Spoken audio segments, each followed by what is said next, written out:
So we have a board here that needs Armor-Dilloz installed in it. This is a dry Vega. There's nothing in it right now for sealant. It was just installed because I'm going to give this board away to a friend. So we're going to go ahead here and we're going to depressurize the tire just by using the included valve stem tool. And we're just going to press down here in the center until the tire gets down to a fairly low pressure.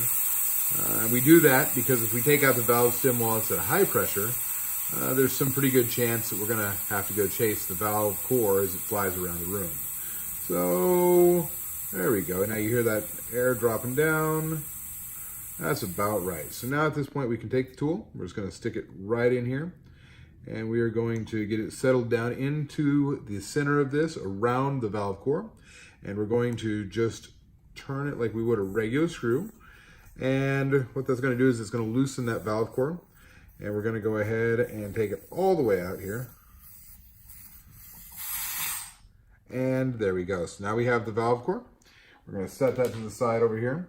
We're going to grab our Armor-Dillo, take this off, and when you get the bottle, you're going to need to grab a knife or something like that. And you're going to want to trim off just the very tip of that bottle. Make sure you get a nice clean cut. Something that's really, really sharp. You don't want to use anything dull. So get that cut off just like that. We're going to take the bottle and we're going to bend the valve stem just a little bit towards the rim here to make this easier. Stick that down in there, make sure it's nicely seated. We're just going to squeeze. We're going to release, jiggle it a little, squeeze, release, jiggle it a little. And we just do this until we have the whole bottle in there. Now, if you have a brand new Onewheel that you're putting this in, you may only need a half bottle because it has some factory slime in there. Or if you're just boosting up the tire, you may not need a whole bottle. For example, if you already have a bottle of Armor-Dilloz in there, but you've had several big punctures and have lost a lot of material, you may need to boost the tire. So you might only use a quarter of a bottle in that case. Just feel free to, adjust based upon your needs.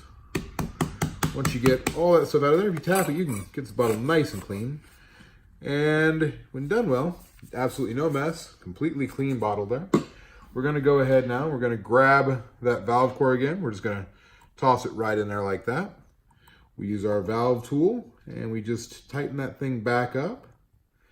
Get it nicely tightened up. Not too tight, but nice and firm in there so it'll stay in there. And that's it. Just like that, you have your tire full of Armor-Dilloz and you are good to go. Repressure this and ride. You've got a bulletproof tire.